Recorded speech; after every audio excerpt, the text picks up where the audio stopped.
देखो प्रेमियों, इमरजेंसी लगी थी, आपातकालीन स्थिति जिसको कहते हैं, उसमें यानी समझो लोग पकड़े जाते थे।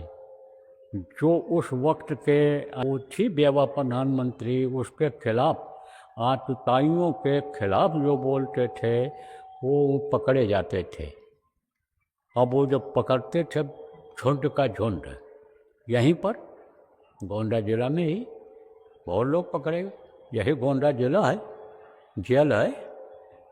हम लोग जो उसमें गए थे, गुरु महाराज को जब जेल में बंद कर दिया था तो हम लोग भी चले गए थे। 250 आदमी थे वहाँ पर। इसमें मिल जाएंगे आपको कुछ लोग, इक्का दुक्का होंगे। उम्र ज़्यादा हो गई, अब बेचारे चल फिर नहीं पाते हैं। और दूसरे अब पेंशन बढ़ गई, पेंशन बन गई तो अब पैसे कमी रही नहीं, गरीबी भी है। बच्चे आप पे समझो परवरिश ठीक से नहीं कर सकते। अब मिल रहा 20,000 रुपया, अब माल कट रहा है। जब अब यहाँ आएंगे बुढ़ापे में, अब जाना नहीं पसंद करते कुछ लोग ऐसे। अब कुछ की हालत ख़राब हो गई, उम्र जिनकी ज़्यादा थी, बहुत से लोग तो चले गए। बहुत लोग जेल गए थे, कई हज़ार आदमी पूरे अन्य देश से गए थे। हर तरह के लोग उसमें गए थे। अभी तो हम लोगों ने वहाँ किया ना, कई जगह पर किया। सबसे पहले इंदौर में सम्मान समारोह किया अपनी संस्था ने, लखनऊ में आपके किया, यहाँ आपके इधर उत्तर प्रदेश के श्रावस्ती में किया गया था। तो उसमें हर जाति के लोग आए थे, मुस्लिम भाई भी आए थे उसमें, उनको भी नहीं बख्शा गया था। वो भले ये कहें कि जो है हमारी पार्टी है और हमारा कुछ है और यह है वो है, लेकिन आतताइयों ने उनको भी नहीं बख्शा था। तो अब आप ये समझो कि हम लोग भी वहाँ थे। कहाँ थे?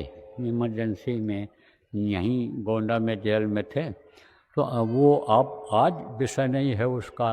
अभी 23 मार्च मुक्ति दिवस आ रहा है, उस दिन आपको इतिहास बता दूंगा, आप सुन लेना। नहीं पहुंच सकते हो जहां कार्यक्रम होगा तो आप यूट्यूब पर पड़ा रहेगा, मोबाइल सबके जेब में है, आप देख लेना, उसमें जो बोला बताया जाएगा।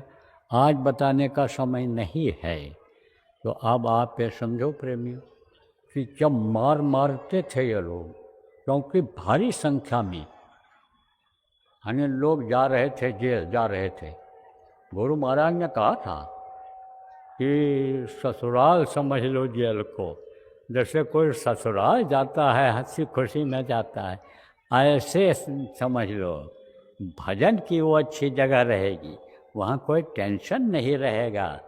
फिर ही रहोगे, भजन कर लेना, जगा लेना अपनी आत्मा को। यह हुक्म हुआ जब, तो झुंड के झुंड जाने लगे। 30-30, 40-40 आदमी, 50 आदमी जाने लग गए। और कहाँ हमको बंद कर दो, गुरु महाराज का आदेश है। तो मारते थे पुलिस वाले, खूब कूटते थे और कहते थे तुमको छोड़ देंगे अगर तुम जय गुरुदेव को गाली दे दो, तुमको छोड़ देंगे अगर माफ़ी मांग लोगे। हम ही से कहते थे माफ़ी मांग लो, जब पकड़ के ले गए, माफ़ी मांग लो छोड़ देंगे। हमने कहा माफ़ी तो नहीं मांगेंगे, हम तो परिवर्तन करके लौटेंगे, ये तख्ता पलट करके लौटेंगे, हम ऐसे नहीं माफ़ी मांगेंगे।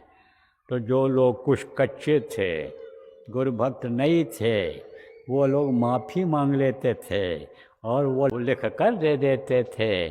लेकिन जो पक्के थे नहीं डरे, कहते थे वहाँ पर फांसी दे दो, लेकिन हम तो बोलेंगे, आवाज़ लगाएंगे।